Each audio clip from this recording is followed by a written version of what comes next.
2 of the Afterburn IndyCar Series from Daytona International Speedway's road course. Qualifying going on at the moment. New format with this qualifying. We've seen drivers on an open qualifying session in relation to last season.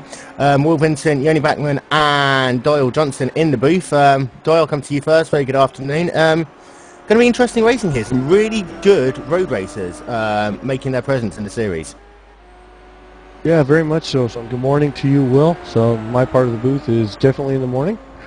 It's going to be great racing here. You've got all kinds of things going on road course because you've got that combination of road and oval. It's a really tight course, so expect a lot of interesting racing going on here.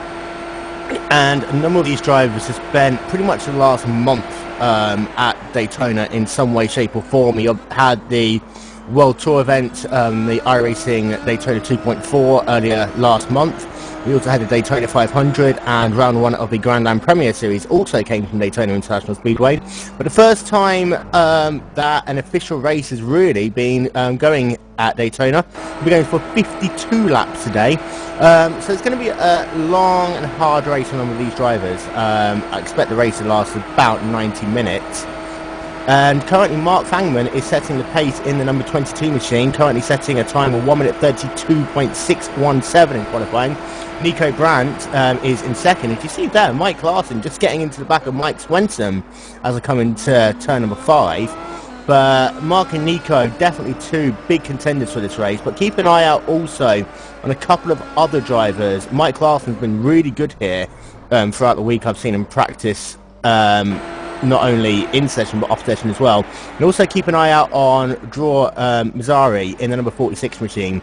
He really could play a big factor in this race. Oh, absolutely. Like I said, they've been practicing a lot, and it seems like Florida's been getting a lot of tourist dollars the last couple of months as far as much racing has been going on at Daytona. So these guys in multiple different cars have had quite a bit of experience on this track. And I forgot to mention Istvan Ballo as well. He's always a very good road racer. So you expect a lot of fighting at the front of the field, but also further back as well in the mid-pack. A number of drivers, Matthew Lambertson, Mark Warmington, Julian Pham, Dan Lient, Shannon Wilson.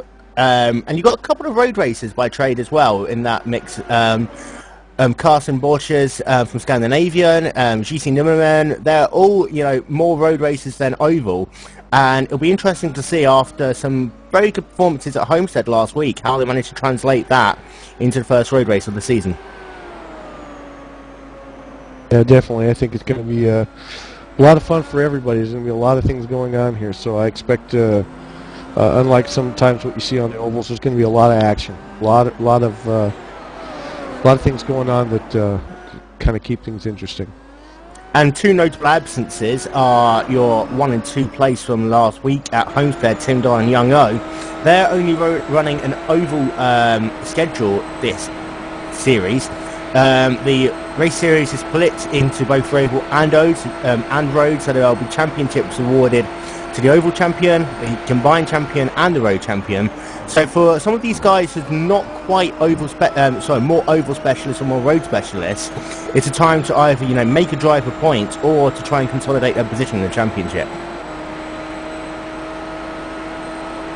And we've got just under 3 minutes left of qualifying.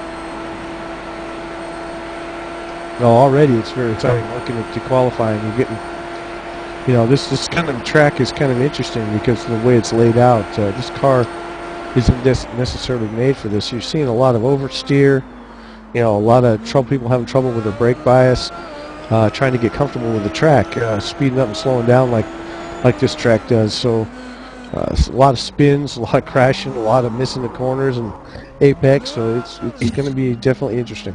And just as you're saying that, we're looking live at the number 19 of Matthew Lambertson in the Boy Scouts of America car. He got very loose there in the International Horseshoe and had to abort his lap.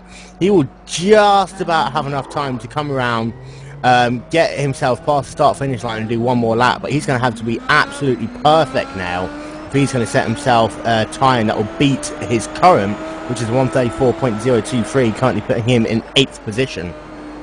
But your top three at the moment, Mark Vangman still leading qualifying with a 1 minute 32.617. Nico Brandt in second. He's currently on a flying lap coming around the oval, using the slipstream with Julian Pham as much as possible as they come down the backstretch. Now slip down to the inside as they come down into the bus stop chicane. Mark Warmington is currently third, 133.371. Yves Warner literally 2/100ths of a second behind in fourth. And then you've got yourself about a tenth of a second gap to Carson Borchers in fifth. Mike Larson rounds out your top six.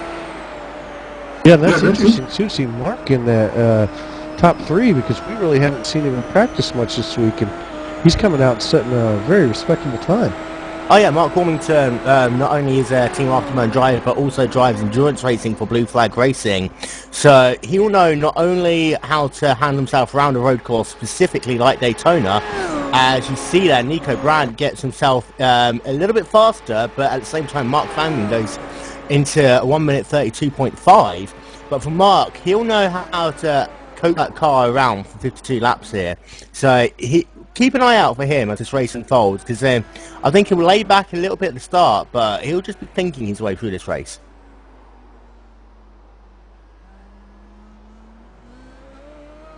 So Matthew Lambertson does get to do one more lap. So will Dave Jinks. Looking at Yves Warner, does he cross the start-finish line before the time runs out?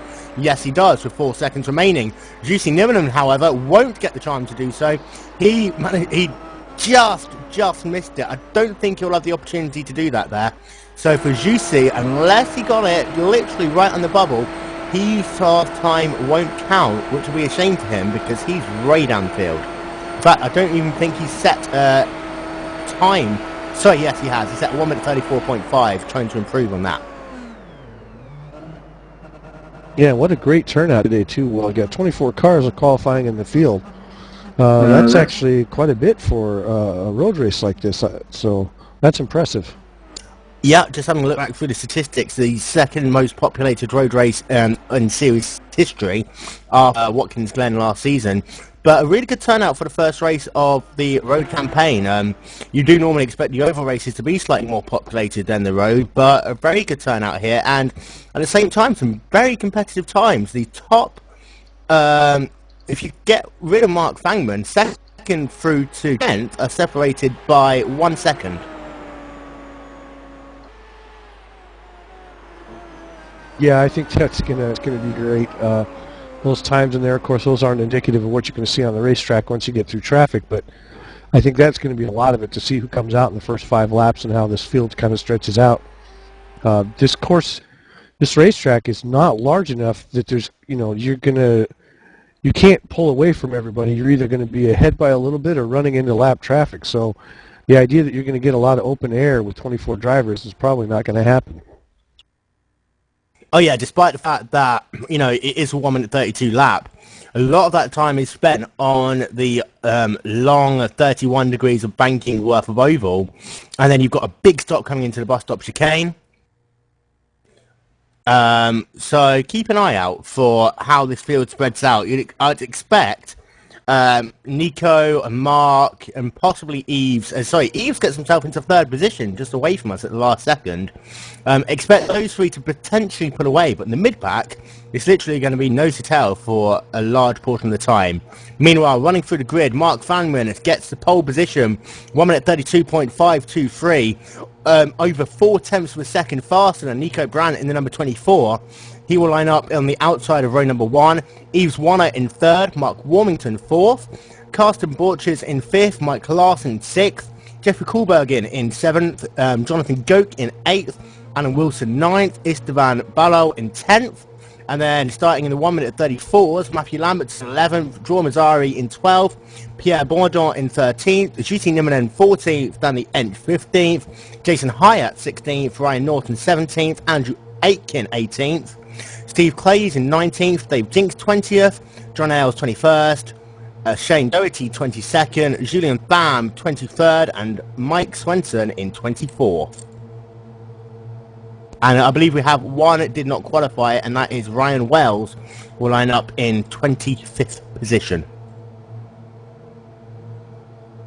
So 52 laps here of Daytona International Speedway's road course, presented to you live as always on Glacier TV will be with you all season long, and we'll try and talk you through this pace lap as we go around. Some very difficult corners, the first of which we'll be coming to as soon as the pace car starts rolling.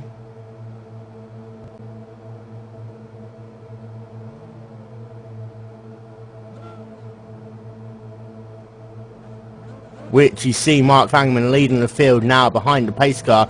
First big stop on the racetrack, turn 1, very difficult technical corner.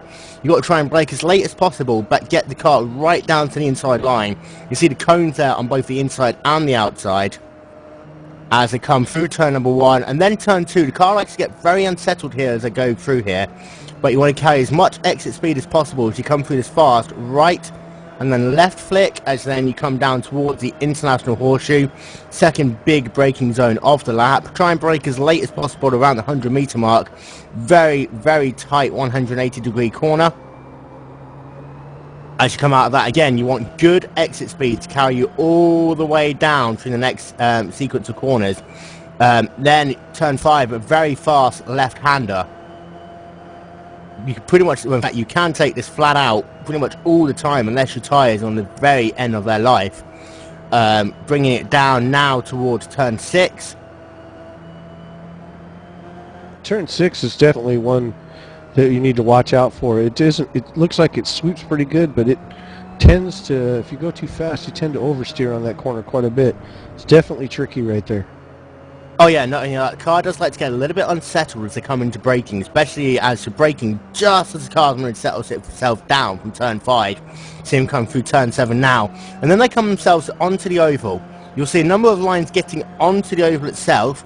Race Control did, in pre-race, talk to a number of drivers to ensure that they did stay above the double yellow line at all times. Drivers aren't allowed below the yellow line either to advance position or to make up time. So, say 31 degrees of banking here on the oval as they bring it round what is turn 2 of the oval itself. Down very, very fast hill, building speeds up to almost 180 miles an hour as they come down into the bus stop chicane.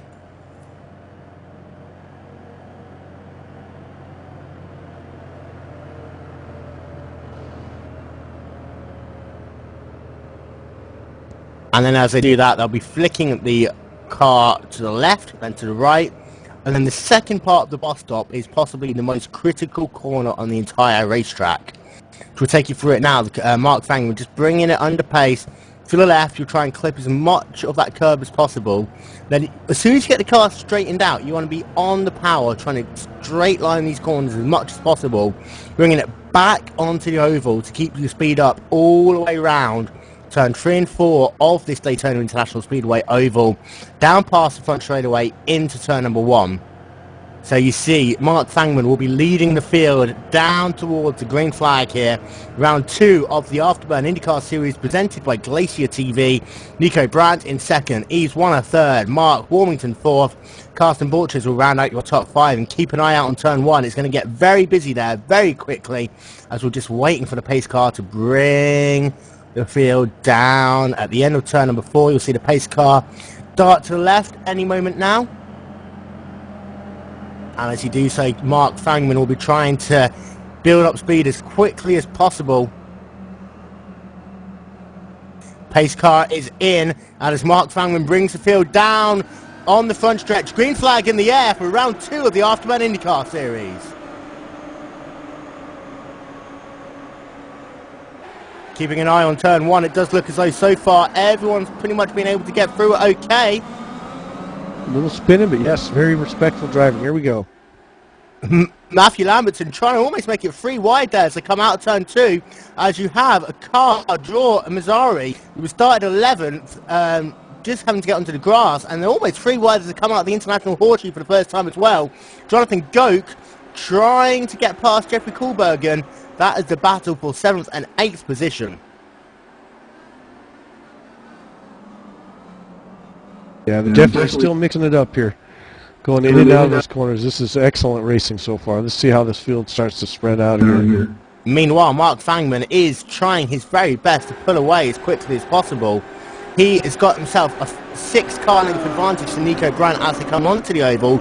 But you'll see now immediately how Nico Brandt will be able to suck up to his draft as they come down towards the bus stop. That left, left flick we were talking about. Beautifully under control from Fangman as he brings it through for the first time. Nico Brandt, though, does look as like he's closing as they come down to complete lap number 1.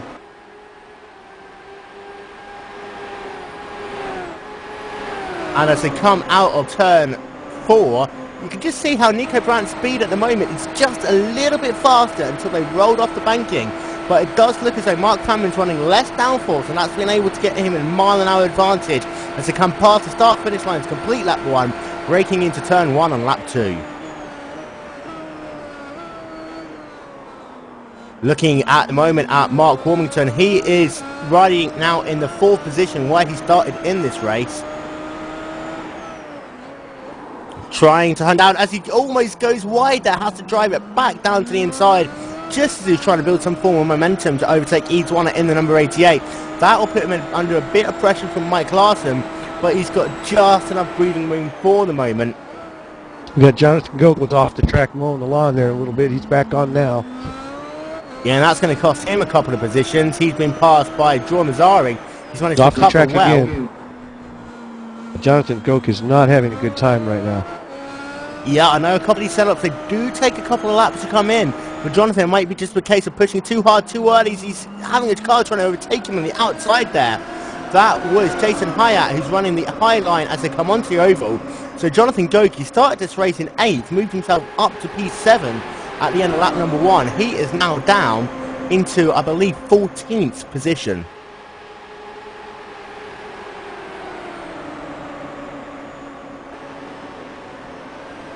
As far as I can see, pretty much everyone's still on the racetrack. A couple of drivers are quite a bit off the pace there, but I think some of these drivers just want to get spread out, don't want to get too much damage to their car too early on, just let things evolve and pick up some places they come through. It does look as though Mark Fangman out front really trying to pull away from Nico Brandt. The gap was 1.2 seconds, so they came across the line to complete lap 2. And if Fangman can kind of, hold his nerve through this infield section of the racetrack. Jonathan Goke spinning out in turn 1 off the track. A little bit of contact there, him and 3 other cars. Yeah, coming down into turn number 1. Losing just under braking for turn 2. And collecting inches off the track as well, right in the middle of the infield. So Pierre Bourdon and Jason Hyatt was involved in that wreck with Jonathan Goke. Doesn't look as though there's too much damage to either of those cars. Down the Ench, however, he is down in pit lane getting repaired to his race car. But that was almost as a secondary part of that impact. His cars were trying to get back onto the racetrack. You see, Ryan Norton trying to make a move into a gap that was closing around him, and it does look as though Norton's race will probably be over for the moment.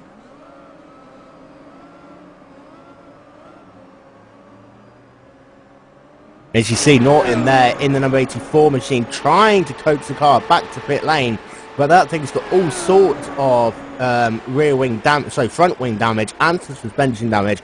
He's going to have to bring the car down pit lane and lose himself a lot of time there. Out front, however, the gap to Nico Brandt from Mark Fangman is up to 1.4 seconds. So Fangman is trying still to break away from Brandt.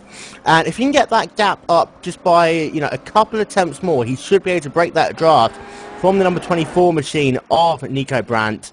As you see him in that beautiful dark blue and flame DuPont colours. So Nico Brandt charging hard. He's got a good 2-second gap, though, back to Yves Warner.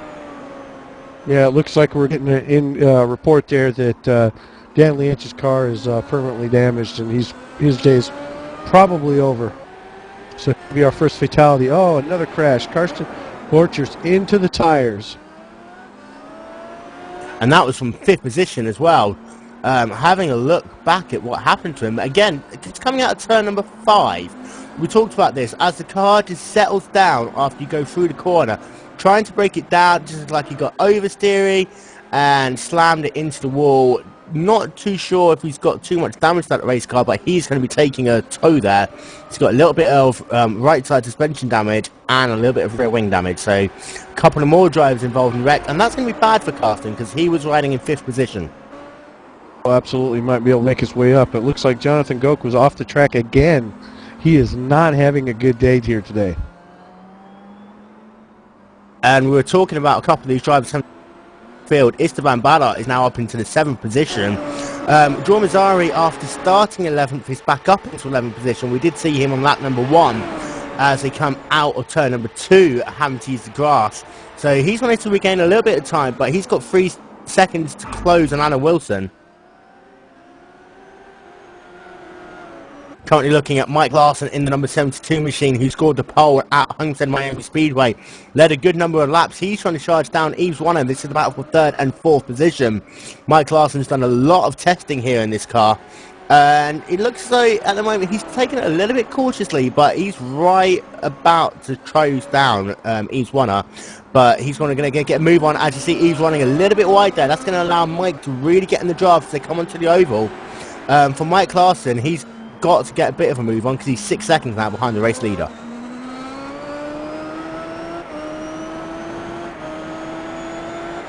So for Jonathan Goke, his day is over. He's finally made one too many mistakes. He's parked his car and will be out of the race, classified in last position. Sorry, second to last position, because Julian Pham currently is not classified as in the race due to connection issues. As you see Mike Larson trying to down Yves Warner as they bring it onto the banking to complete lap number 5 of 52 here. Once you get into this draft, Doyle, depending on the type of wing setup that you're running, you could really get a good pull as you come down these long straightaways. Oh, absolutely. And there's 2 different kinds of car sets or mindsets that you can go with. To be fast in the infield part during the, as far as the corners, you can set your car for that, or to be fast on the oval, or try to have some kind of balance of both. And I think what we're seeing here is different people with different setups. There's definitely some people that are gaining their time on the oval side of the course, then some others that are more equally balanced. So, yeah, you get in that draft can definitely gain some time. Ryan Norton has brought his car back down to pit lane. He's got himself some repairs back out on the racetrack, but currently running in the 21st position, over 1 minute and 5 seconds behind the race leader. And there's a couple of people who are expected to be a little bit further up this racetrack earlier on. We saw Jason Hyatt have a very good start to this race, but he's dropped back down into 15th position. I believe he was in incident with Jonathan Goke, number 1. Dave Jinks, I mean, Dave is a very good road racer in the number 76 West USA machine.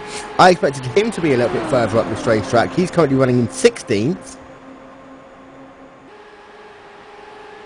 As you see, Julian Pham reconnecting to the service. He'll be back out on the racetrack very soon.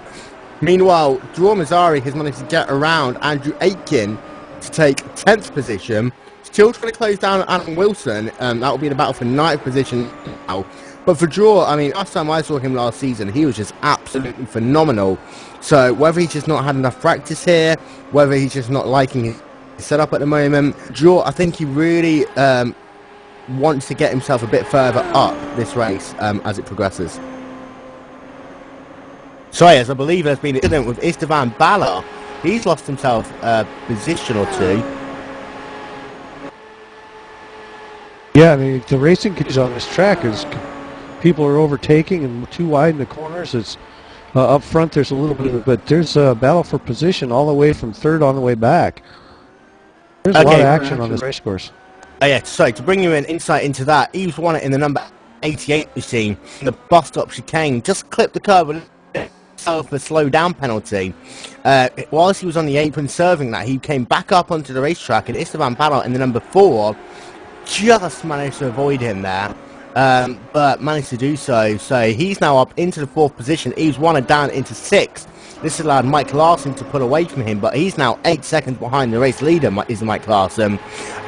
Meanwhile, Nico Brand is now 3.1 seconds behind Mark Fangman in the battle for 1st.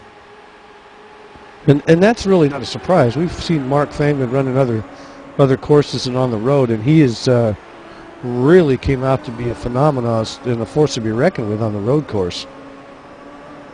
Oh yeah, I remember last season Nico Brandt had an almost dominant performance, but having some very good tussles with Marco Viitanen at the same time, the Glacier Racing driver. And I'll tell you what, last year watching Nico and Marco fight it out was just tremendous to see. Then towards the season we've got Esteban and Draw come into the series, but it's such a great thing to have someone of the speed of Mark Fangman racing here, and he's just showing just how much talent he has behind him with this race car, as he's now up to 4 seconds ahead of Nico as I bring it across the line. Yeah, that's quite a credit to his skill and ability and possibly his setup skills, because like you said, Nico was dominating last season, and yeah, 4 seconds is quite a bit on a course like this. So it looks like Nico's finally going to get some racing. Sorry, I need to interrupt you. Matthew Lamberton spins it there to come into turn number 6, and I believe that caused Yves Warner, as he was trying to avoid him, to get into the wall. Absolutely, severe wing damage. He's back on the course, but that front wing is completely ripped off on the left side. As Matthew Lamberton there tried to correct his car, Yves Warner, I think, just got a little bit unsighted as he came under braking. His car has got severe damage to that front wing, but because he's on the oval, he's only got to coax it around for pretty much, these 2 corners and the bus stop chicane. He'll be able to bring it down pit road, but it's going to throw his strategy completely out the window. Well, at this point in time, we're only on lap 8, so it's really anybody's race. We still have the survival factor that we get on these tight road courses like this. So Yves will bring the car down pit lane this time as he touches the wall again a little bit as he tries to break it into the bus stop chicane. Doesn't look... Oh, sorry, he gets a tap there from behind as he came into the bus stop from Alan Wilson. Alan must not have been aware of his circumstances, but Alan Wilson just running into the back of Yves Warner as they came down into the bus stop chicane. Meanwhile, Yves Warner and Joe Mazzari both down pit lane as well. So 3 cars on pit lane at the completion of lap number 8. It looks like we've got a little bit of battle there. Istvan Below and Mike Larson battling for 3rd and 4th position. Another crash. Jason Hyatt off the track into the wall. And that's a shame for Hyatt, because he was having a very good race at the start. But again, into that tricky turn 1, turn 2 complex, you just see Jason Hyatt getting himself squirted on exit there. He's probably going to be able to get away with that. As he touches, I think he tweaked the right front tyre out of place and back into it the way he hit the wall twice there. But he's going to have to drive the car all the way around the racetrack to get himself back down into pit lane.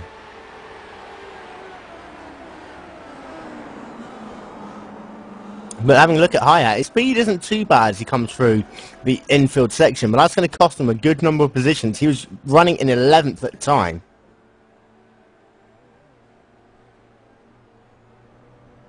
But yeah, to go back to battle for 3rd position, Esteban Ballo and Mike Larson, that is really starting to hot up. Esteban's managed to get himself through the field now up into 4th, trying to charge down Mike Larson in the number 72 machine.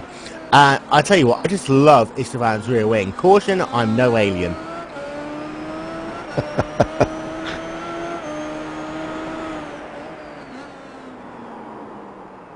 So, a couple of drivers bringing the cars down pit lane. Joe Mazzari was down pit lane. Yves Warner and Alan Wilson were all down pit lane last time by.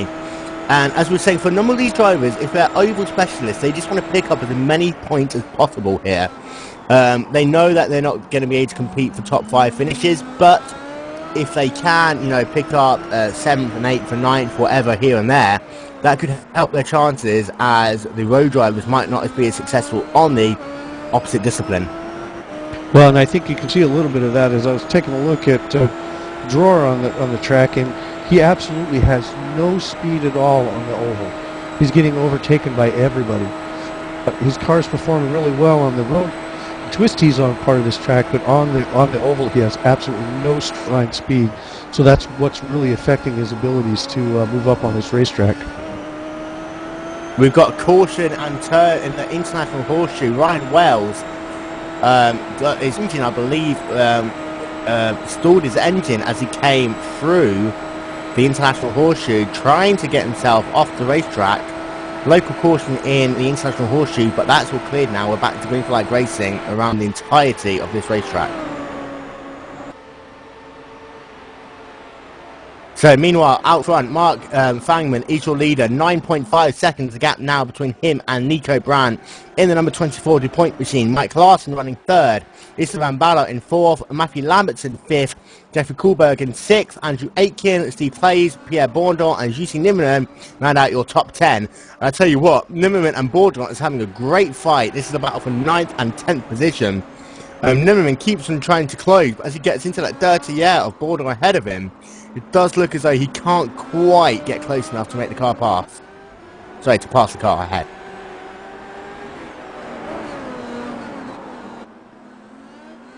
So you are watching round 2 of the Afterburn IndyCar Series live from Daytona International Speedway's road course.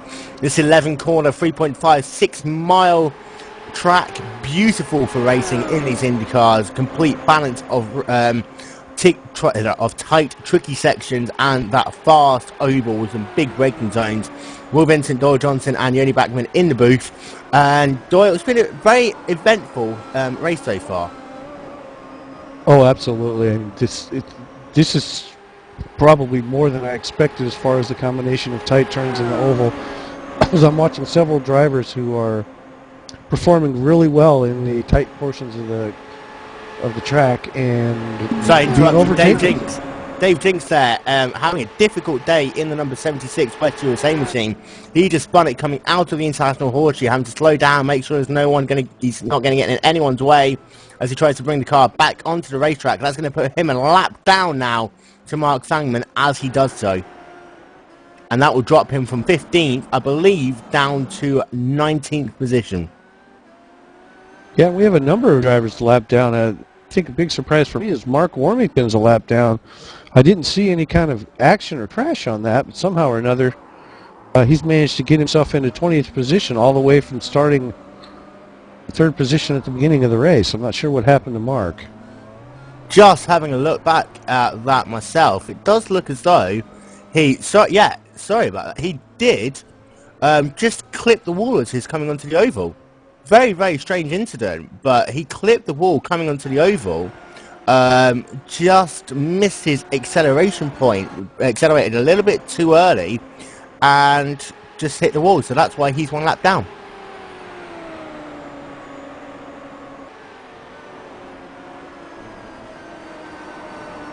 So currently looking at Esteban Barrow trying to close down Mike Larson. This is a battle for 3rd and 4th position on the racetrack. Larson and Barrow are now about 13.5 seconds behind the race leader, which is still Mark Fangman in the number 22 machine. Mark Fangman completely dominating from the drop of the green flag as he comes to put a lap on Julien Pham, who's currently riding in the 24th position, 6 laps down after connection issues at the start of this race. And for Fangman, his next target will be putting a lap on Ryan Norton, who's currently in 18th.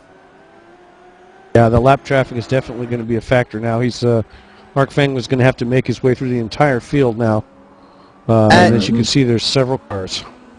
But at the same time, though, if he gets the... we've seen this in, single car, multi-car racing. If you can catch the traffic at the right point, then you can actually get yourself an advantage more than losing time. If Fangman can get to some of these cars on the oval and use their draft around them, then he's probably actually going to gain himself some time rather than lose it. Whereas if he's trying to overtake cars into turn 1 on the International Horseshoe or turn 6, that's when he's really going to be losing tenths and seconds.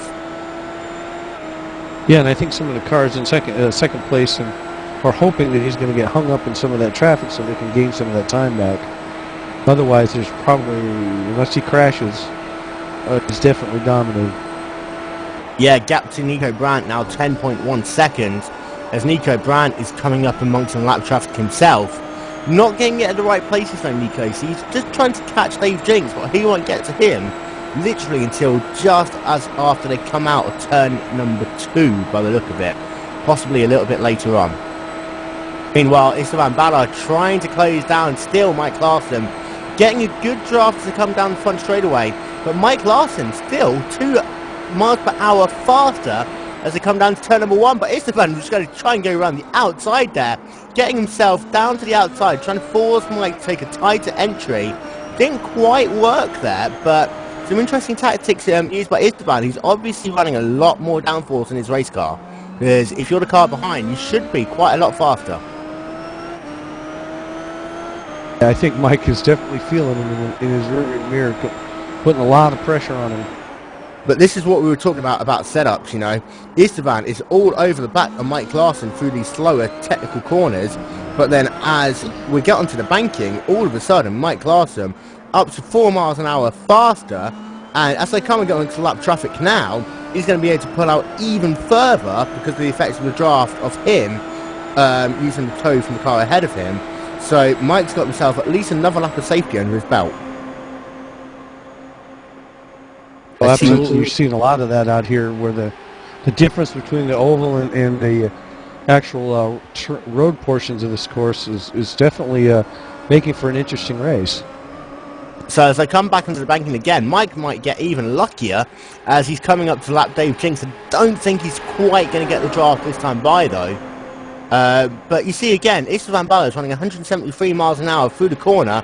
Now that's up to 180 miles an hour, but Mike Larson's already running 186.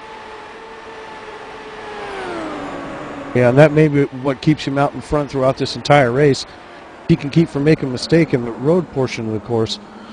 He can definitely keep out in front. We'll see what happens here. Hammer to get around as they get into turn 1, the Hammer gap to get around disappears.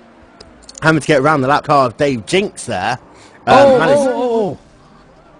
So big pile-up. Oh my gosh, off the course and into another car. Wing damage up front. I'm not sure if Dave Jinks knew that he was inside there, because I think Esteban dived in very late. Dave Jinks turned around. Esteban's going to have some suspension damage, but that allows Matthew Lambertson to inherit 4th position. I believe he managed to get through cleanly there. As far as I'm aware, having a look back at it again, Esteban, I think, just turned in very, very late there into the corner. I don't think Dave Jinks even realised that he was going to come down at that particular moment. Oh, absolutely not. I don't think he saw him at all, and then they got together there, so that's bad luck for Esteban. He's probably going to have to roll into the pits and get that front wing damage. Oh, he's definitely going to have to roll in the pits. In fact, he's going to have an issue trying to get it around the racetrack as you see him hitting the wall as they come down the long turn 2 of the oval. He's struggling to keep that car on the racetrack at all, and he's going to have to be very careful that he doesn't plant it into the wall, spin it, and collect the car behind as he comes into the bus stop chicane. If I were him, I would just straight line the bus stop, as you see him doing there. But as far as Esteban's concerned, that has put a serious dent in his race chances for this race. Oh, absolutely. And as I said earlier, it's anybody's race at this point.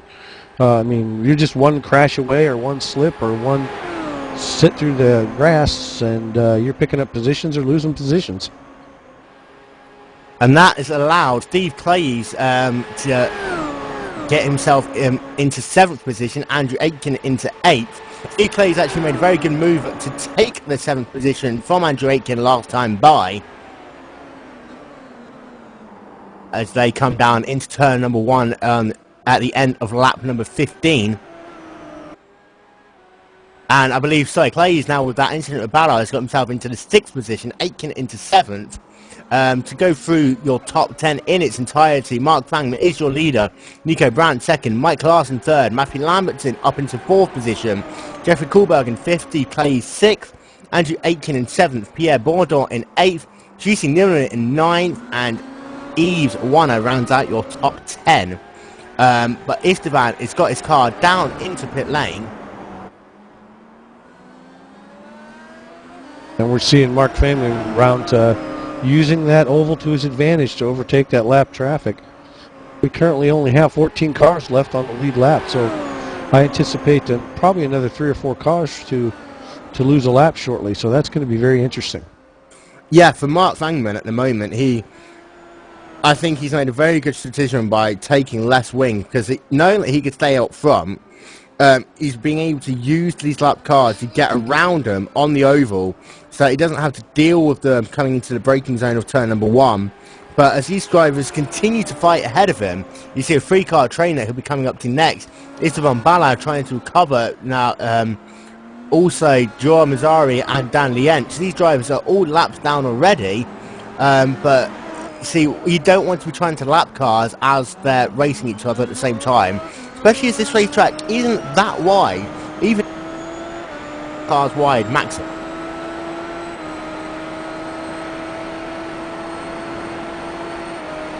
So Fangman looks like he's probably going to be catching these people in about a lap's time. As you see Nico Brandt just getting around Ryan Norton there. Nico Brandt still running second. He's now down to 4 seconds behind the race leader of Fangman, I believe. So Fangman having a bit of difficulties in some of these lap traffic. Nico Brandt trying to put the pressure on. Mike Larson is 9 seconds behind in third.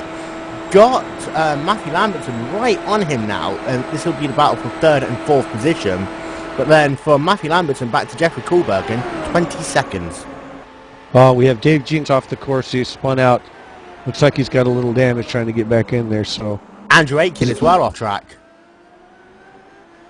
Having a look to see what happened to Aitken, I believe, they just came together. So that's 2 times now that Dave Jinks has had issues into the International Horseshoe. As Dave Jinks was coming out of pit lane, Andrew Aitken must not have realised what the speed differential was, as Dave Jinks left the inside lane open, both of them doing some impromptu donuts. Esteban's still fighting to stay on that. He's the last car on the lead lap, and he's trying to fight his way back there. So that's going to be interesting to see if he can make him some places. Of course, you've got Matthew Lambertson and Mike Larson battling here, and we know that's infamous. Matthew Lambertson is known to be a very aggressive driver, so I anticipate that battle to continue until one or the other is finished. Another the grass as they come out of the International Horseshoe. This is going to be interesting to see if they can get around them okay. And that's Ryan Norton there. And he's going to tuck back in between Mike and Matthew Lambertson down to the outside of Ryan Norton. But as you were saying, Lambertson is a very aggressive yet skillful driver. He won't take unnecessary risks, but he does know exactly when to make a move. And even though these drivers are teammates in this series, I've seen and heard a lot from these guys, and they just say, look, all bets are off. I don't care if you're my teammate, I'm racing you just as hard as anyone else. He's Leonard just coming out of the pits. Apparently he had to make a stop for something. So I don't know why he was in the pit, but as you see, Matthew Lambertson is in pit lane as well as Mike Larson. So green flag pit stops are underway as they both bring it down into their pit boxes. We'll have a look to see which one of these will come out first. Don't think they're going to try anything too dramatic on this first pit stop. Apparently they started with a lot less fuel, so they must be going in for fuel and tires, and we'll see what happens here. And Lambertson beats Larson out of pit lane there. So Lambertson must have done his calculations very quickly, tried to short pit Larson to get out ahead. Very tricky exit here on pit lane there. You don't want to touch those yellow markers, as Lambertson almost does. So I'll be keeping an eye on Fangman and see where he comes in. But Nico Brandt has also made his pit stop, so he's now out back into second position, I believe.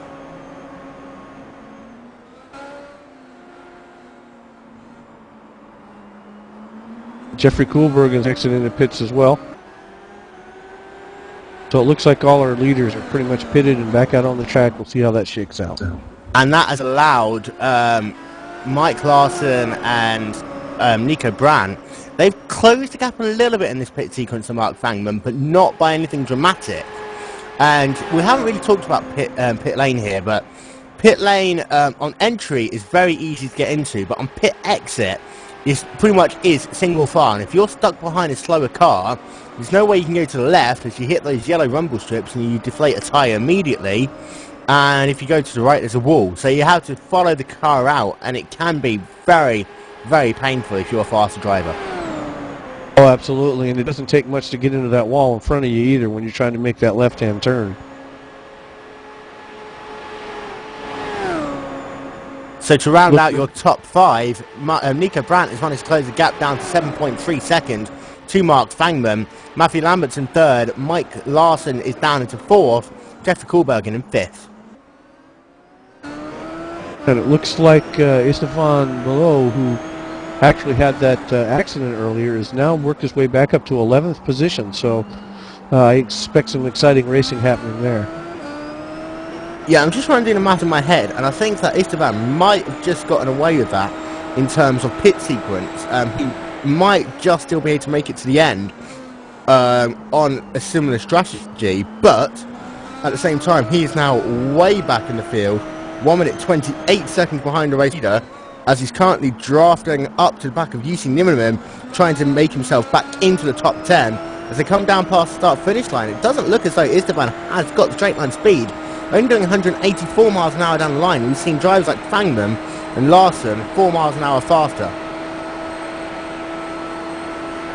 And he's going to try and do the cutback as they come out of turn 2. Doesn't manage to make it happen again. As they come down to the International Horseshoe, is he going to try and make a move? Not just yet.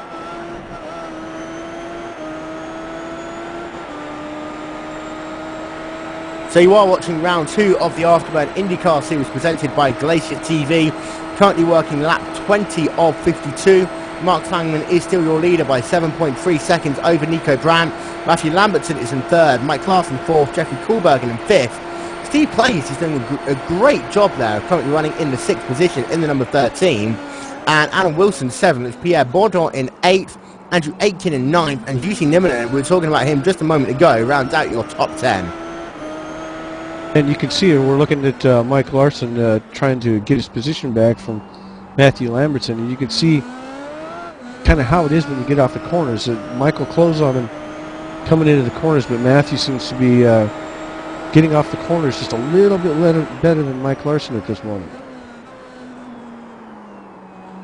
Oh, Matthew made a big mistake right there. And to give you an update on the battle between Ballard and Nimmerman, Ballard did manage to get around Nimmerman last time by. He's pulling away immediately, over a second gap between them now. But for Lambertson, he's one of the drivers who I really do expect to make a presence in the series this year. Last year he did have to take a leave of absence after riding really well for the first part of the season. Was in the top 3 in the standings pretty much all season long in both road and oval.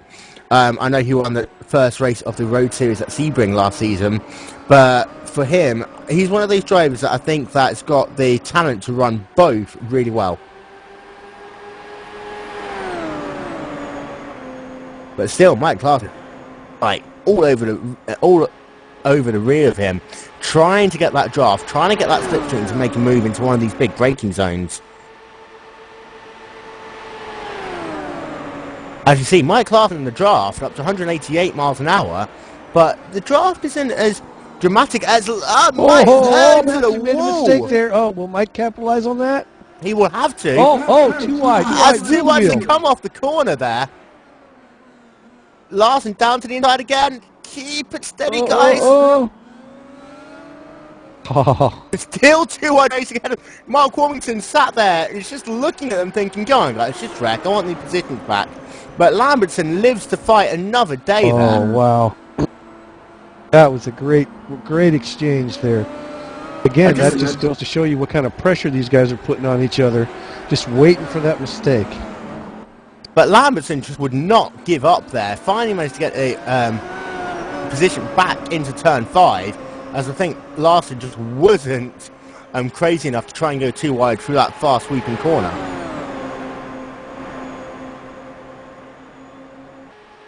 But I'll be interested to see whether or not Lambertson has a little bit of left front suspension damage, as he just tagged the wall ever so slightly. He might have gotten away with it though.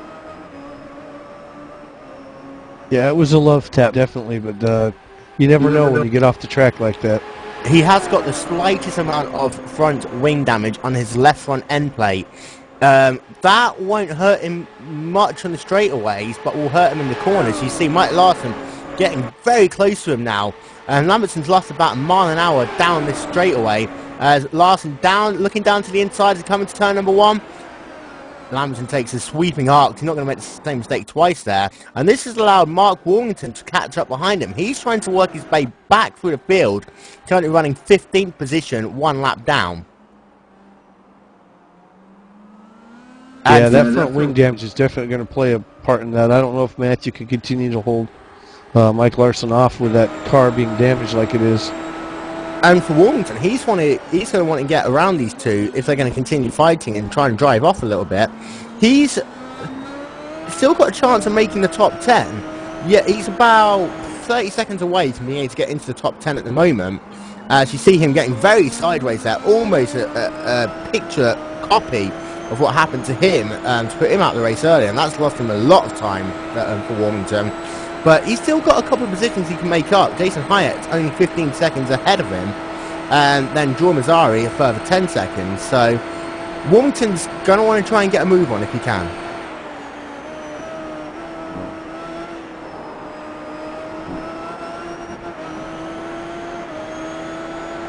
Meanwhile, the battle for 8th position is Esteban Ballard trying to make a move on Andrew Aiken, and does it into turn 5. Esteban Ballard trying to make his way back through the field here. He's currently running in, I believe, the 9th position, trying to now hunt down Pierre Baudon. It'll be the battle for 8th. But those three drivers running literally nose to tail. Aiken started the lap in 9th. He's now down to 10th. And for Baudon, he's going to have to be very careful to make sure he doesn't lose a position as well. Absolutely. Esteban is definitely running a really good race here tonight, showing a lot of heart, not giving up, really going after it, trying to get himself back into the hunt. He's definitely got a chance at it the way he's driving, so that's really impressive. And for these three drivers are all catching Alan Wilson, who's currently running in 7th as well. So it's going to be a 4-way battle in about 5 laps' time. These drivers carry on with their pace. But Ballard looking down towards the inside. We talked about already how he doesn't have a straight line speed advantage to some of the other cars as they come down past us to start-finish line. This is why we keep an eye on the speed trap. Barely 184 miles an hour. That's about 4 miles an hour slower than a couple of his other drivers. But look at this, the painted round the outside manoeuvre there from Ballard.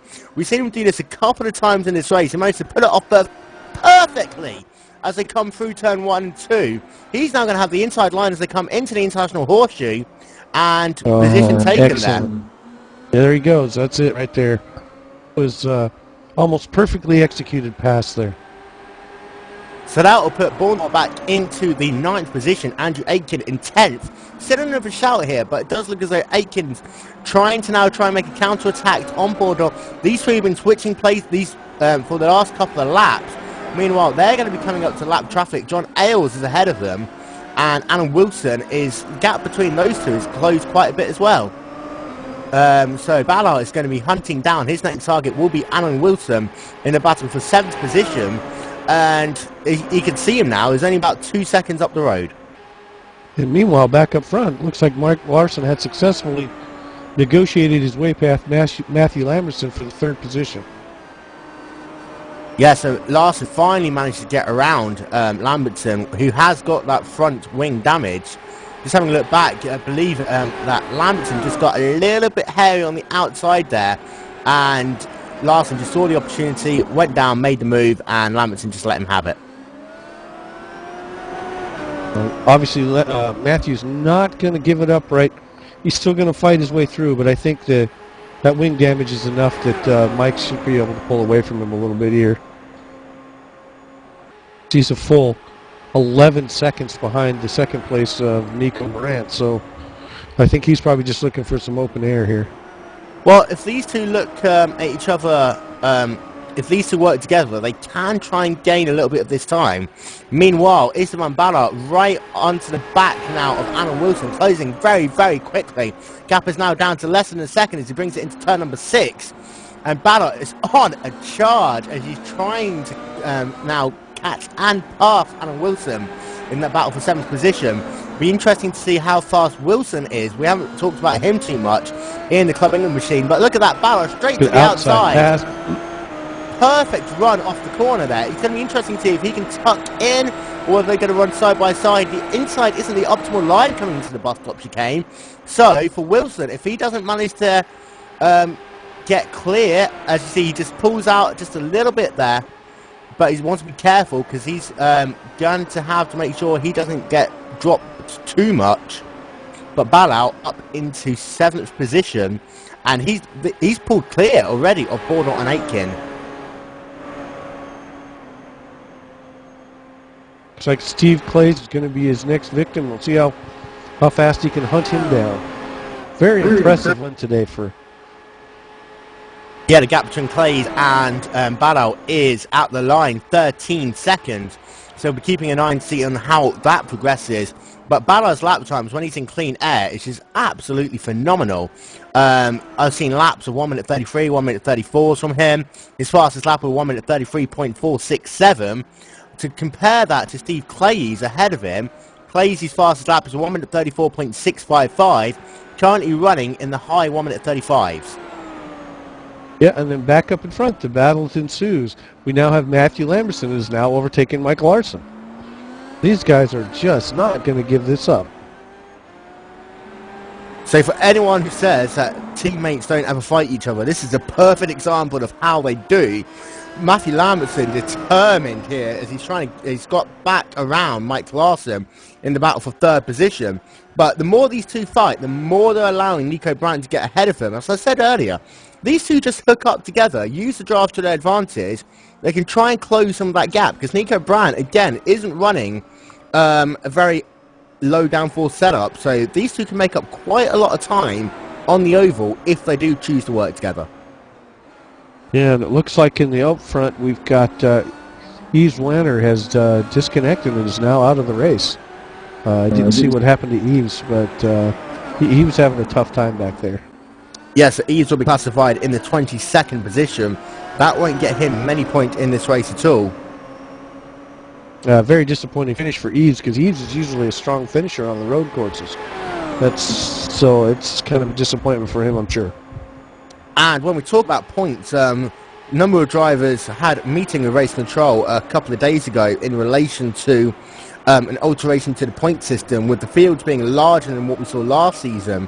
A number of drivers want a couple of tweaks to the scoring system, which I believe the discussion on that will end at midnight tonight.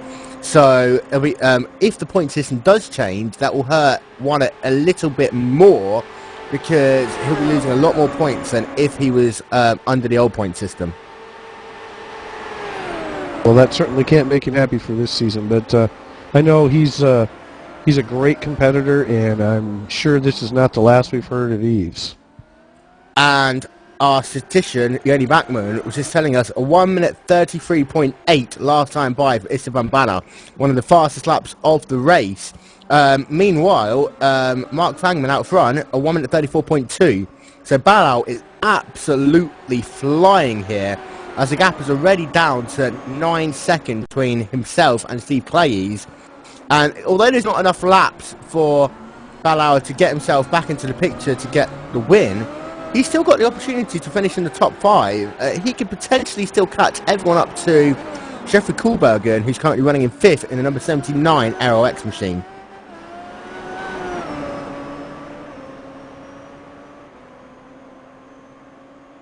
Yeah, and that's a shame. It'd be interesting to see what would have happened if he hadn't had that misfortune up earlier in the race, where he would be right now. Because I have a feeling that Nico would probably be feeling the heat at this moment if it wasn't for that. Yeah. But I guess that's the way it goes sometimes in racing. And to give you an update on Pierre Bourdais, he had a spin as he came down to the International Horseshoe.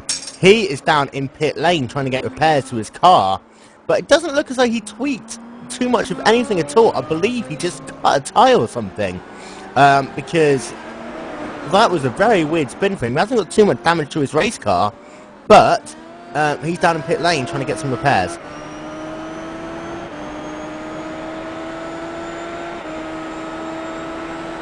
Meanwhile, keeping an eye back on Ballau, last time by a 1 minute 33.6. His last 2 laps have been absolutely phenomenal, as he's still trying to close down Steve Clays in about the 6th position. He is fast mover of the race so far, using every little bit of the apron as he humanly possibly can. As I believe he might have actually got himself speeding penalty there, but I'm not quite sure, keeping an eye on him. That was very, very close on that first corner there. He cut across the grass. If he didn't get a speeding penalty, he was very lucky. Keeping an eye on it as it goes past the line, it does look, yeah, he lost himself a second there as he had to slow down to serve that speeding penalty. To explain the way the system works, if you cut the chicane too much, race control will ask you to slow down to give up the time that you've gained. But Ballout knows just perfectly how to do that. Didn't slow to a stop as we've seen some other drivers do. Just let out the throttle a little bit. Know that he's only got to let half a second go past. So just let out the throttle a little bit, build the speed up a little bit slower. Doesn't lose as much time as other drivers. But still, the gap down now to 8 seconds. And I tell you what, Steve Claeys is going to be catching Jeffrey Kohlberg in the next couple of laps. The gap between these two drivers now down to less than 3 seconds. Sorry, I believe that Kohlberg had a very slow lap there. He must have had an incident on his lap. He did so. He spun into turn number 1. So Kohlberg is now going to be under pressure from Steve Claeys, and then also under pressure from Mr. Van Baarle in the next 5 laps or so. Absolutely. I think you're going to see a three-way battle coming up here shortly. And Jeffrey there, looks like he cut the corner on the bus stop a little bit there, so we're going to see what happens, whether he can continue to pull away, or whether we're going to have Steve Claeys right on his way. So back out front, Mark Fangman's picked up the pace a little bit. His last 2 laps are 1 minute 33.3 or 1 minute 33.6 as he stretches the gap up to Nico Brandt up to 11.4 seconds as we come to complete lap number 30 of 52 here at Daytona International Speedway's road course. You're watching live round 2 of the Afterburn IndyCar series presented by Glacier TV. Will Vincent, Doyle Johnson in the booth along with Yoni Backman doing all the back of house work. We'll probably get him to talk at some point though, I promise. If you'd like to leave your comments or any thoughts, don't forget you can do that by using the hashtag Team Afterburn, all one word. Use the hashtag Team Afterburn on Twitter. Also check us out on Facebook, facebook.com/Team Afterburn.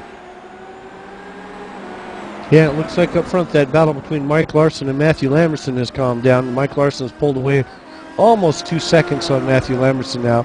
Obviously, Matthew's damaged car, you can see the front wing there is still damaged, so that's obviously playing a part in this. So it doesn't look like that battle is going to be raging anytime soon. We'll see what happens here.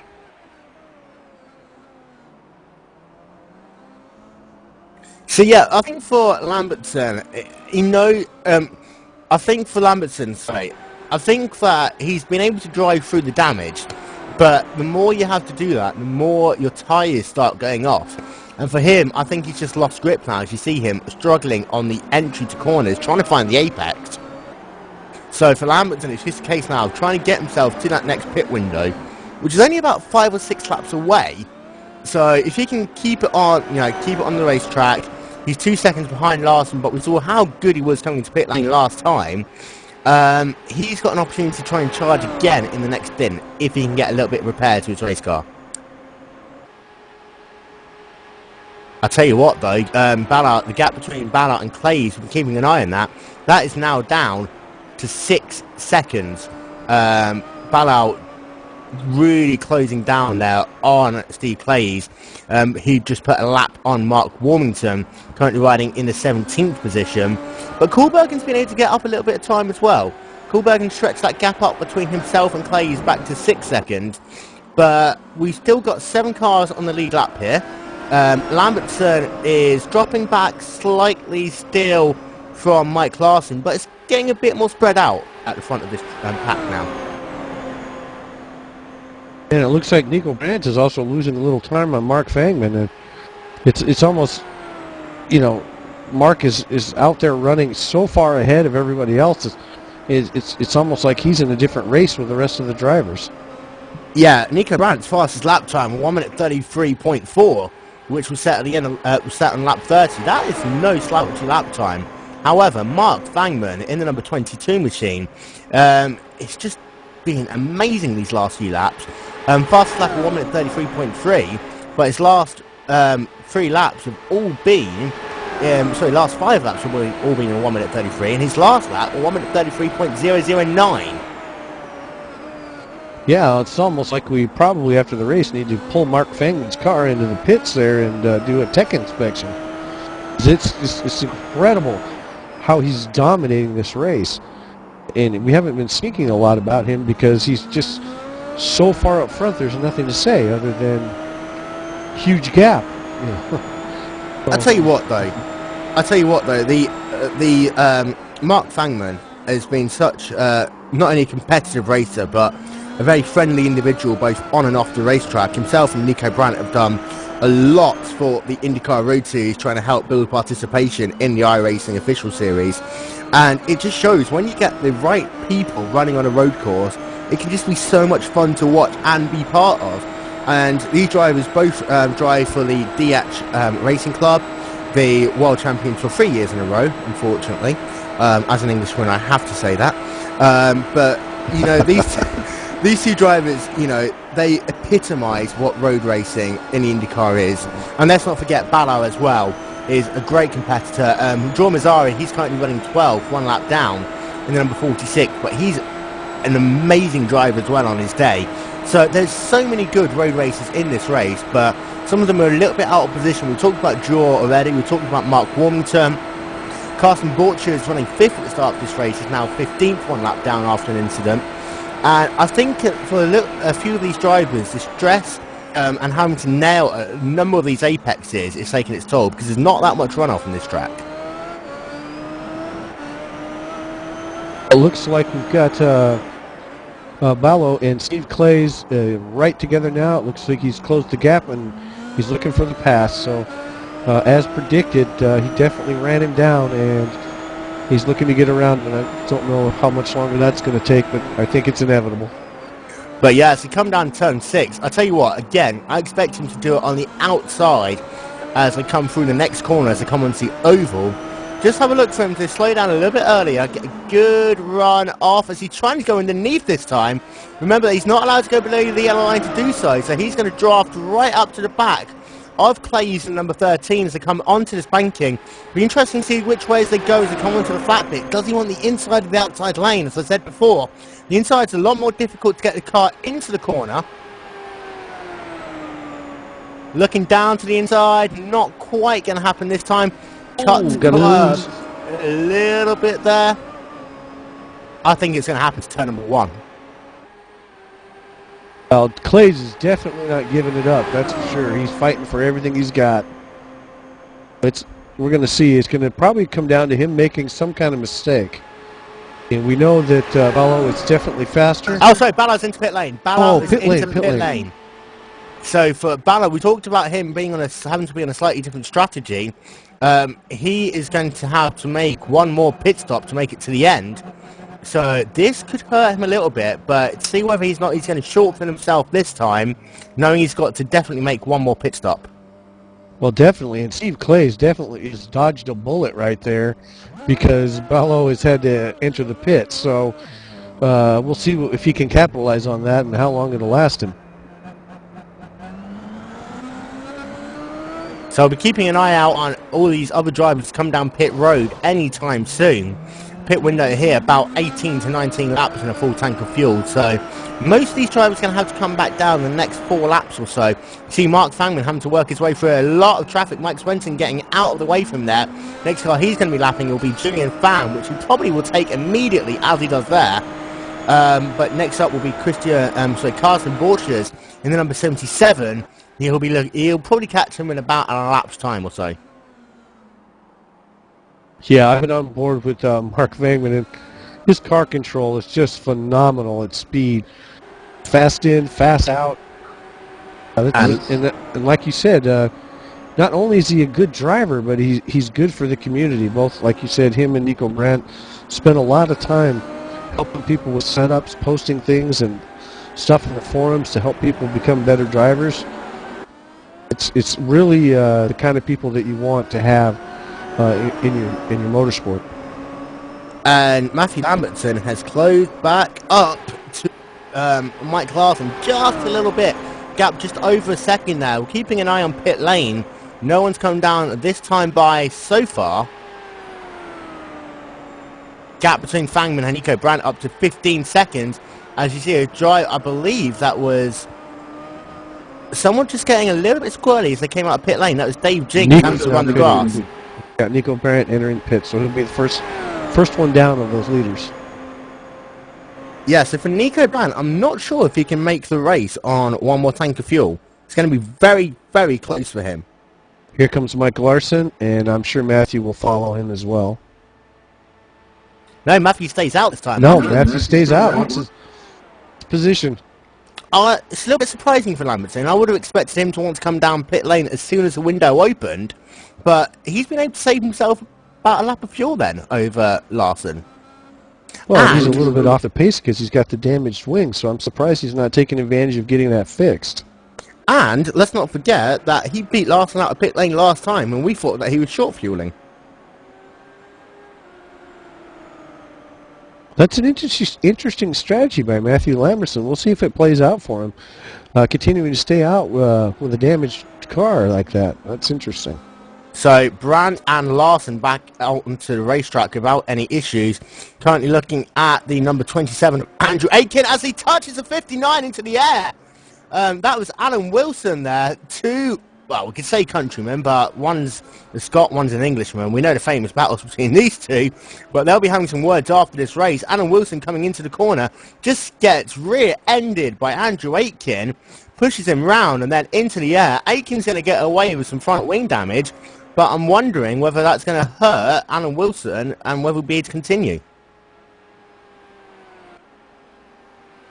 Yeah, that definitely he's going to have to pit here. It's front wing damage looks pretty severe. So Wilson looks like he's out of the race. He did get a lot of suspension damage as he was running in the 9th position.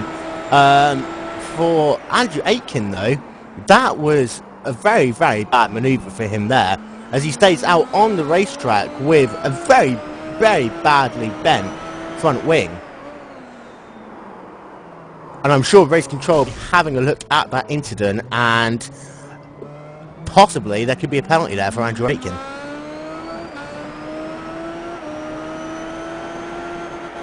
Meanwhile, up front, Mark Fangman is still your leader here at the Afterburn IndyCar Series race at Daytona International Speedway. He's just made his pit stop, so away from our TV screens. So he is going to retake the lead. Well, I would say retake the lead of this race. He's led every single lap so far, but the gap between himself and Nico Brandt has stretched out just a little bit more. Matthew Lambertson, in the meantime, has got back out ahead of Mike Larson. It worked. Absolutely, but then not before Nico Brandt managed to get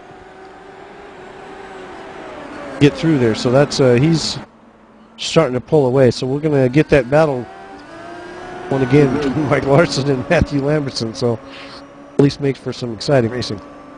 Oh yeah, definitely. Nico Brandt is just been phenomenal. I mean, normally we'll be talking about how, you know, he's just done a superb drive, driven away from everyone, and he has pretty much driven away from everyone apart from Mark Fangman in front of him, who was in a completely different league in that number 22 machine. To round out your top 5, Mark Fangman is still your leader, Matthew Lambertson second, Nico Brandt in third, Mike Larson fourth, Jeffrey Koolbergen in fifth. Keeping an eye on Nico Brandt here as hope. Oh, Nico's going to lose so much time there as he had to dive down the inside of Andrew Aitken with his damaged race car. Look as though he's probably lost himself a second there into the entry into turn number 1. Yeah, and while all this other action and while the pit sequences are working out, Istvan below has managed to get himself back into 6th place. Yep, so the pit sequence managed to work for him. He's now ahead of Steve Clays.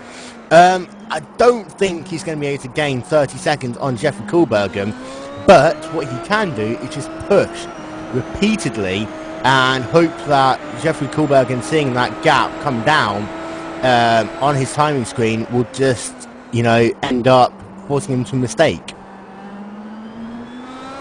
Yeah, I think it's a phenomenal race. The fact that he's sitting in 6th position right now, if he can hold that to the end of the race, he can definitely walk away saying he's accomplished something.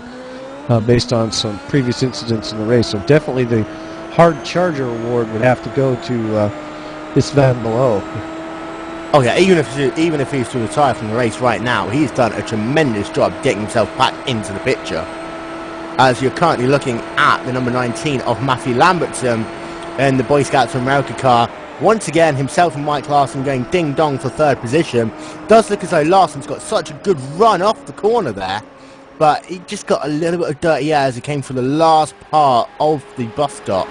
That would have hurt his chances a little bit, but he's closing right back up. You see the gap just closing and closing and closing. It's down to less than a car length as they come down onto the front stretch. But what is Larson doing there, going high? He would have wanted to be right on the back of him as he came out the corner. And he's going to see whether he can go around down the inside into turn one. Oh, they almost touched there. That was so close there. Lambertson and Larson got so close to collecting each other as they came into turn one. Looks as though Larson's going to have a look down to the inside. Not this time. But for Larson, I tell you what, if he didn't run up high on the exit of turn 4 of the oval, he would have had the opportunity there to possibly have ducked down to the inside. Now that the score's been updated and the time's been updated, it looks like that pit sequence has worked to Istvan Below's advantage. He can actually see Jeffrey Koolbergen, which is only about 4 seconds in front of him, and he can actually see him on the track. So this is going to be interesting to see whether he can close that gap. He just might have a shot at 5th position. Yeah, Jeffrey Koolbergen in the number 79 Aero X machine, running his slightly newer paint scheme of the blue, white, and I don't know what colour it is in this trim. Yellow. Yeah, I'll call it yellow or cream, one of the two. But Koolbergen now being harassed by Balal, that'll be the battle for 5th position, and there's a lot of points to be had, the difference between 6th and 5th, especially as the championship will progress. And Balal is just doing an amazing job of trying to hound him down. But to be fair, this is probably going to be the last position that he's going to have the opportunity to make, unless any of the drivers ahead of him start collecting each other. It's just amazing how he's come back from this, so definitely need to keep an eye on that battle, whether or not Jeffrey can hold him off, or whether we're going to actually see some more overtaking action by Istvan Below. To run through your list. Matthew Lambertson making a horrible mistake in turn 1. And there we go. That allows Mike Larson pass, but I wouldn't expect Matthew Lambertson to do anything but do what he's done all race long and just go right up to the back of Larson, as he's only lost himself about half a second. So he's going to try and get the pass made back on Larson in the next couple of laps, hopefully. To run through your list of official retirements, John Ailes, Mark Warmington, Drew Mazzari, Alan Wilson, Ryan Wells, Yves Warner and Jonathan Goke are all out of the race. Everyone else is circulating, but we only have 6 drivers on the lead lap. Matthew Lambertson getting a little loose there. Yeah, Lambertson getting very, very squirrely as they come onto the oval. That lost him any opportunity of building momentum as they come onto this 31 degrees of banking. Oh, absolutely. He's got the hungry hunt now, because now that he made that mistake and let Mike get by him, I can tell you right now he's got nothing on his mind but chasing him down. Almost running to the back of him, the amount of speed he took through the bus stop there. They've got the slower car of Jussi Nimmerman. That's going to come into factor perhaps into turn 1 in the next lap. It does look as though Nimmerman's just going to go to the outside, let both of them go past him, running very slowly down the high line.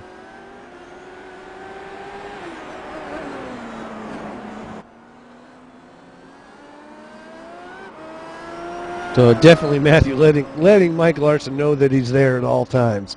Yeah, trying the outside again. Oh, no go this time. I tell you what, I didn't expect to see so many outside lane passes. And Lambertson goes all the way down to the inside of the horseshoe. Mike Larson having nothing of it. It's like, okay, you want the inside line, you can have it. You're not getting anything else.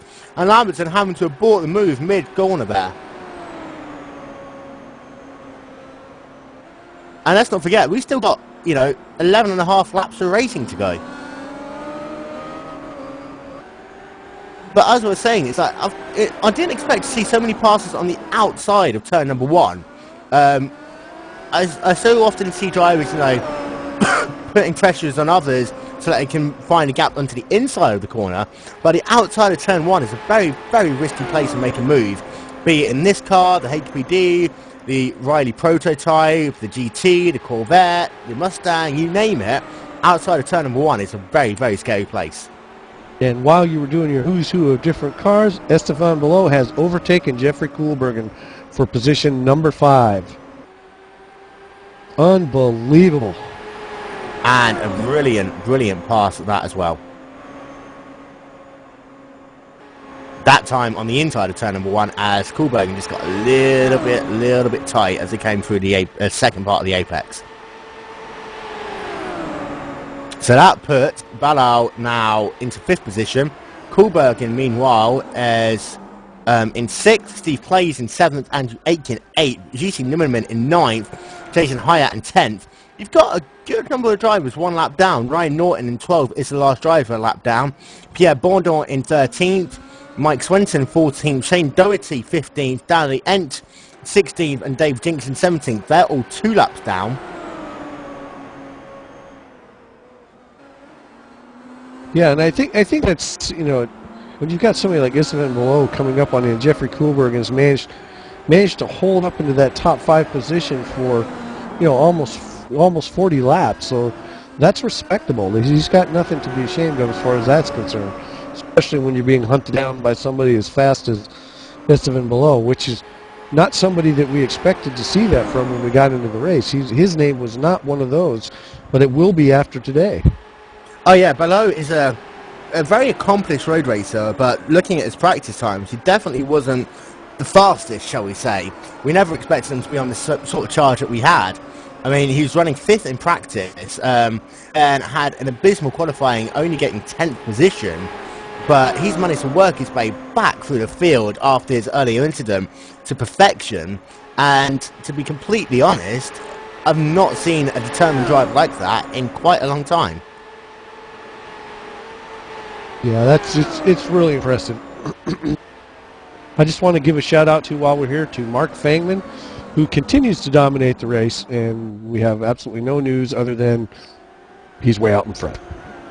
By 25 seconds. Yeah, by 25 seconds, and his fastest lap is 0.4 seconds faster than anyone else on the racetrack. Mark Fangman, if you'd like to pit and have a cup of tea, you now have the opportunity to do so. Absolutely. So if you want to spin out, do some donuts or something, so the rest of the field can make a race, that'd probably be great. Otherwise, we'll get back to you a little later. But meanwhile, the battle for 3rd position, Lambertson and Larson just not going away.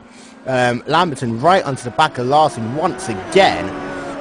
Nico Brandt, by the way, is running in 2nd. He's a good 16 seconds ahead of this battle for 3rd position, just cruising around in 2nd, not doing much either himself other than driving away from this battle, but being unable to catch Mark Fangman in front. But this battle for 3rd and 4th is pretty much going on for about 35 laps now. Yeah, that's definitely an epic battle, and we do definitely need to say something about Nico Brandt in 2nd place, who is pretty much easily held 2nd place all day long, all race long. His story is almost like Mark Fangman. He was the Mark Fangman last season, and now he's in 2nd, but doing it easily. Have to interrupt. Looks like Matthew Lambertson's going to overtake. Down to the inside, Lambertson as they come across the start-finish line. Will he be able to get the braking into turn number 1 complete? Breaks it. Larson leaves a little bit of room, just enough, and Lambertson retakes 3rd position. And let's not forget, if you'd like to see more of Nico Brandt, you can see him next Saturday in the TFR Super Cup race at Sebring International Speedway. Yeah, and he's always an exciting race. Oh, Mike Larson getting a little squirrely.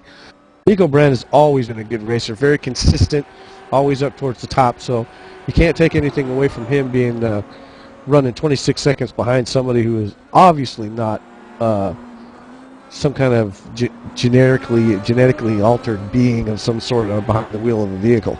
Yeah, so let's not forget, round 5 of the TFR Spring Super Cup will come from you live on Glacier TV from Sebring International Raceway, and that is going to be a great race. I've been commentating on that series all season long. Really looking forward to Sebring as they build towards the next World Tour event at Sebring, the 120 minutes, which will also be live on Glacier TV this next weekend, as well as round 3 of the Afterburn IndyCar series from Mosport, which will be a bit different from Daytona, shall we say.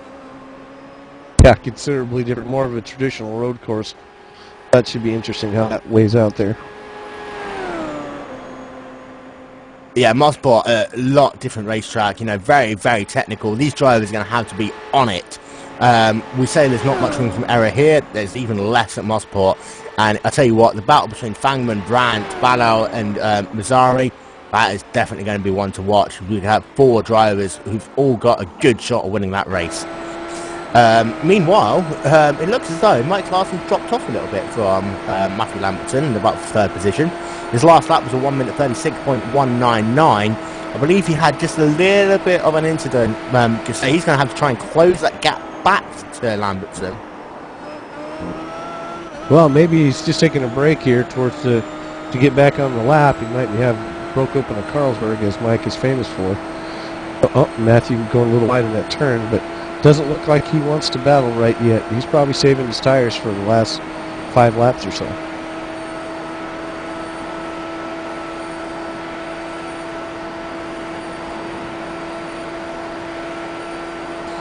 Yeah, I've got a feeling that it's not quite over, this battle between the two of them. The gap's only, 1.6 seconds. He's still got the draft, as you see.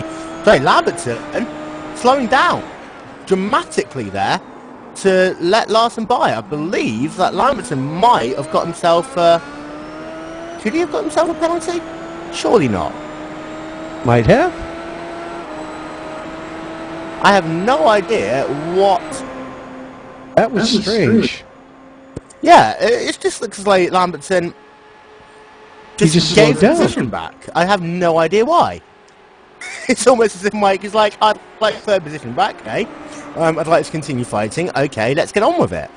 But I have absolutely no idea why. And I'm almost connecting with Larson again as they come into turn 1. Inches between those 2 race cars. I have absolutely no idea. I'm looking back to see whether he cut a corner or anything, but nothing. It's nothing. It's like there was some kind of a gentleman's agreement that we're going to continue to fight here, or something.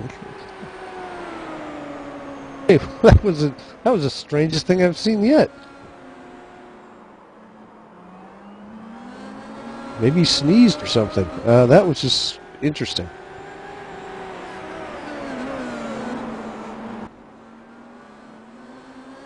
Obviously didn't mean to let him by because he got it right back. Yeah, I have no idea. That definitely goes as a strange moment of the race. I'm still trying to figure that one out. About that. Yeah. Now, what happened there? So, Matthew Lamberton back into 3rd place. Nico Brandt still running in 2nd. Mark Fangman still running in 1st. Esteban Barral is in 5th. He's not going to be able to make any more positions unless these two actually do crash into each other. I'm still wondering whether or not maybe Lamberton will have more fuel than Larson, so we'd have no requirement to let Larson back past him. Weird. We'll definitely try and talk to him after this race. Yeah, definitely need to find that out. And like you said before, newsflash, Mark Fangman is still leading this race. Yeah. To round out your top 10, Jeffrey Kohlbergen is running in 6th, Steve Clays in 7th, Jussi Nimmonen in 8th, Andrew Aitken 9th, Jason Hyatt in 10th, and then you've got Ryan Norton, the last of the drivers, 1 lap down in 11th, Carson Borchers in 12th, Pierre Bourdon in 13th, just coming out of pit lane as we speak, and clips into the wall, Bourdon immediately into the wall as he tries to get out of pit lane. No idea what happened to him there, but we talked about pit lane, and he's the first driver to really make a mistake as he came out. Yeah, it's easy to do. I guess everybody else was kind of late in the race. Maybe he wasn't paying attention as much as he should have been. That is such a shame, Bourdon, as he's had a very determined race, even though he's had a couple of incidents. So that number 92 machine is now out of the race. Mike Swenson will then move up into 13th position, Danny Ench into 14th, and Dave Jinks in 15th. Yeah, and that's a shame to see somebody coming out of the race. I just want to bring you up to date. Mark Fangman is still leading this race, and Nico Brandt is still in 2nd place. I was just about to say determined drives and hearts from Julien Pham as he just runs off the racetrack a little bit. Julien Pham had connection issues at the start of the race. Couldn't get until about lap number 8. So he's currently running 10 laps down in what is essentially now going to be 17th position. No, sorry, it will be 18th because I don't think he has enough laps to catch Bordeaux to take that position back away from him, even though Bordeaux was out of the race. So Fan will be classified, I believe, in 18th position. And as we're on board with Mark Fangman, I think you can see he's in some kind of altered reality, one where there really is no other race cars. So looking out the front of his car is pretty much all racetrack. Yep. It'll be interesting to see whether he tries to do a Vettel-like maneuver and set the fastest lap at the last lap of the race. Currently his fastest lap is a 1 minute 33.053. We saw him in qualifying do a 1 minute 32.5, so he has got a little bit left in the tank if he wants to try and go a bit fast. We did see a 1 minute 32 from him in practice as well, as he does one just there, as I said he would, a 1 minute 32.919, fastest lap of the race. First driver to get into the 1 minute 32s all race long. I don't think Fangman knows what words slow down or cruise control are. Yeah, that's absolutely sick what's going on here with Mark Fangman. Nico Brands as well, setting the fastest lap at will when he's already 29 seconds ahead of the second place car. I definitely think we need to pull that car into the pits and do a tech inspection. Maybe do a medical examination on the driver, something. Because this is just ridiculous. Ballau trying to put, I believe, another lap on Ryan Norton, as Ryan Norton's going to go 2 laps down very soon. It does look as though Ballau struggling to get past Norton a little bit there. Whether or not he's just like backing off a little bit, not taking too many risks. He's already had some damage to his race car. He's had repaired. Hopefully going to do it at the exit of this corner where he's been so strong all race long. Now he's going to get into the draft behind Norton. Norton is got a little bit more speed actually. This is what we were talking about earlier.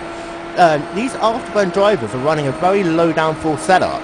So look, you see Norton able to put away there 4 or 5 miles an hour faster. It's Ballau's having to come back down pit lane. Ballau's going to have to come back down pit lane. This is going to give the position back to Jeffrey Kohlberg, and we talked about this, how even though Ballau had was able to get back on the racetrack, he was off strategy, and now he's having to come for a splash and dash. This is going to cost him about 18 seconds, so keep an eye on Jeffrey Kohlberg, and he's in 6th position, and he is coming into turn 1 now, so he's going to get the position back from Ballau, who's coming out of pit lane himself. Don't ruin your race now. Tell you what, he's going to have to do the drive of his life if he's going to get any position back from Kohlberg. 5 seconds, I believe the cap is, as Ballau comes out of pit lane. He can see him, literally on the racetrack. You can see him. He's there in the distance. But this is going to be interesting now, whether or not Ballau took tyres. It's going to be the first one, and secondly, whether or not he's going to be able to get back around Jeffrey Kohlberg when we've literally only got 3.5 laps of this race left to go. That's absolutely amazing. I can't imagine what made him pit right there. So, whatever his strategy. Oh my goodness! It's like Kohlberg got all squirrely, and there it is. So I think Kohlberg literally saw he was back in 5th, knew that he had a fast car behind him, and just loses it coming into turn number 7. We talked about it being a corner that we don't really talk about much, but the two did just bump wheels a little bit, and it did allow Ballau to get back past, but then Kohlberg trying to make the move back, under braking into the bus stop, but I'm not sure whether Kohlberg's got some damage on that race car. I don't see it, but that was an interesting exchange with him getting sideways like that and them getting into each other. Wow. So that was kind of a missed opportunity for Jeffrey Kohlberg, and after he managed to get that delete, get past him on the pit, he's just giving that back up again. A little bit pressure, probably a little nerves. Yeah, so I'm keeping an eye on Ballau to see whether his race times are being affected or not. He did a 1 minute 54 last time, but that included his pit stop. Keep an eye on him as he comes past the stripe next time by. Only 4 drivers still on the lead. Esteban Ballau is in 5th, 1 lap down, but let's not take any of that away from him. He's just driven the race of his life to get himself back into that position. Meanwhile, out front, Mark Fangman is your leader, as we have got 1.5 laps worth of racing left to go here. just overtaking Mike Swenson to put him another lap down. Mike Swenson's now going to be 3 laps down, riding in 13th as Fangman brings it through the bus stop. He's only had to do that one more time now. And Andrew Aitken looks as though he's going to avoid going down another lap. Just. And by the way, we were talking about Vettel-like influences. A 1 minute 32.7 was his last lap, and this one, a 1 minute 52.7. As he comes down, 1 lap to go here at Daytona International Speedway. You've been watching round 2 of the Afterword IndyCar Series presented by Glacier TV. Will Vincent and Doyle Johnson have been in the booth all race long. 1 lap to go. Mark Fangman is your leader. Gap between him and Nico Brandt, 34 seconds. Nico Brandt currently running in 2nd position. He's not even down at the start of finish line yet. Matthew Lambertson is in 3rd. Mike Larson is in 4th. Sorry, as there's a car in the wall there, and I believe that is Steve Clay's determined drive by him. He's running in 7th, and he is going to have to try and get back onto the racetrack quickly and avoid losing positions. But I believe he might have just have gotten away without giving one up to UC Nimmerman. He's only 5 seconds behind him now. Nico Brandt very narrowly avoiding a car spinning in turn 1. That could have been a problem for him, but he did manage to get by him. Yeah, I know. Last season, the only race that Nico Brandt didn't win on his charge to the championship was when he was taken out by a back marker. And apart from that, he literally dominated every single race, so he didn't want to repeat of that. Meanwhile, Mark Fangman onto the banking on the last lap here at Daytona International Speedway. Will he let Andrew Aitken do another lap? I don't think he's going to do so. I think Aitken's actually backing out the throttle, saying, please let this end now. And Mark Fangman is going to come down past the start-finish line to win round 2 of the Afterburn IndyCar Series.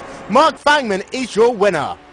Absolutely, and a total surprise and a total shocker throughout this whole race for him to come from 37 seconds in front and win the race. And we're talking about the battle for 3rd position. On the last lap, Matthew Lambertson made a very, very big mistake there to let Mike Larson get back past him. So Mike Larson's going to end up 3rd if all stays the same. Nico Brandt coming across the line any second now to take 2nd position. Just coming out of turn 4, seeing whether he's going to lap down the end again. Not quite.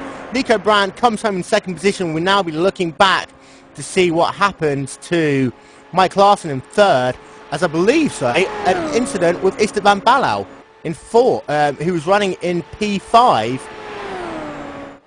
off of our screens. So Mike Larson's going to come home 3rd, Matthew Lambertson in 4th. I'm just going to go back and have a look to see what happened to Balao there.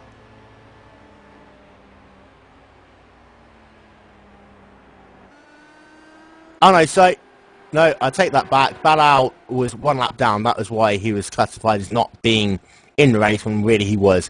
So, to round out your top 5, Mark Fangman 1st, Nico Brandt 2nd, 41.7 seconds behind Mark Fangman, who, by the way, set his fastest lap on the 2nd to last lap. Mike Larson in 3rd, Matthew Lambertson 4th, Esteban Balao 5th, Jeffrey Kohlberg in 6th, and then Steve Clays in 7th, producing Nimmerman in 8th. Jason Hyatt 9th, Andrew Aitken rounds out your top 10. Ryan Norton, Carson Botchers, Mike Swenson, Danley Enge and Dave Jinks finished 11th through 15th respectively. And then Pierre Bourdon finishes 16th, Julien Pham in 17th. And then your retirement, Shane Doherty, Alan Wilson, Drew Mazzari, Mark Warmington, John Ailes, Yves Warner, Ryan Wells, Jonathan Goke. Yeah, excellent race. Congratulations to Mark Fangman, Nico Brandt, and Mike Larson rounding out your podium. I'm going to dispatch a crew down there to Mark Fangman's car as we speak, because there's definitely something up with that. We're going to have to tear that thing apart. So, I'll ask you this question very quickly, Doyle. Who do you think was driver of the race? And because we already know who the hard charge was, who's your driver of the race? Driver of the race. I don't think there's any question that Mark Fangman is the driver of the race. Hard charger is and below. I think the battle royale between Mike Larson and Matthew Lamerson is of note. But Nico Brandt coming in second place, it's definitely a big deal for a driver like that. I mean, he definitely, if it wasn't for Mark Fangman, he dominated the race almost as much as Mark did from his perspective.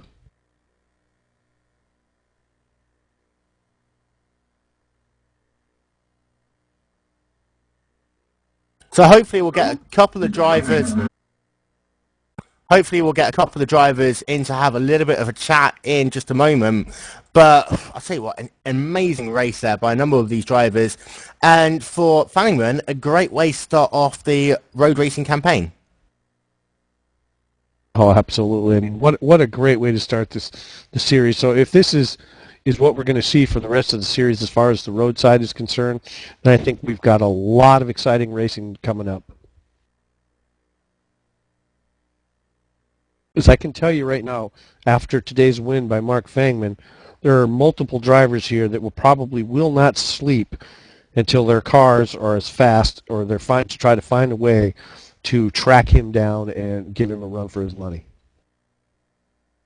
And we'll bring in Yoni Backman if he's still alive after trying to find all the action in that race. Yoni, very interesting race there. First of all, I think the strategies when it came to setups was one of the key things.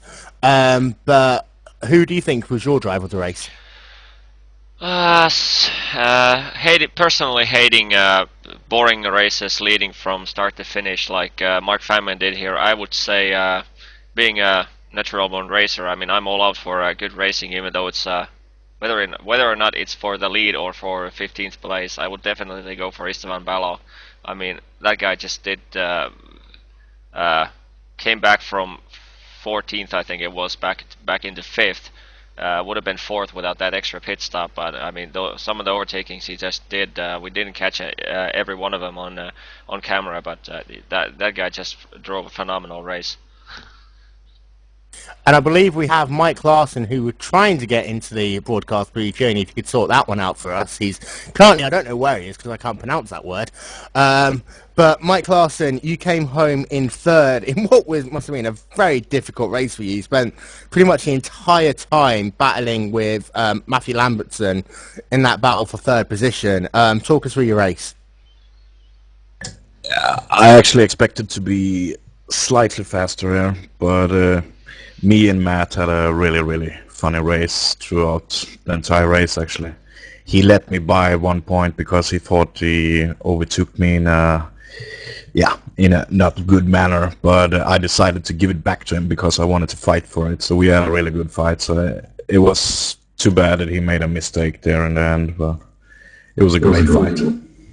So the moment we saw Lambertson literally going 150 miles an hour around the banking, that was him just being nice and giving the position back to you. Yeah. There was a lot of discussion. We saw that, and we could not figure out what was going on with that. We looked for a penalty, couldn't find one, so we knew it was something like that. Yeah, I was actually surprised when he did it as well, and asked him what happened. And he told me that he thought that he overtook me in a wrong manner, and after the pits in the first corner there, I decided to give it back to him because I wanted to fight for it since we had a good battle through the entire race. And it did look as though Lambertson would always be able to get the jump on you coming out of pit lane, but you were just so much faster on those first couple of laps after a pit sequence that you were able to get the position back. Yeah, Matt told me actually that he had 7% left on his front tires after his first stint, and I had 86%, so I guess we were driving a bit different.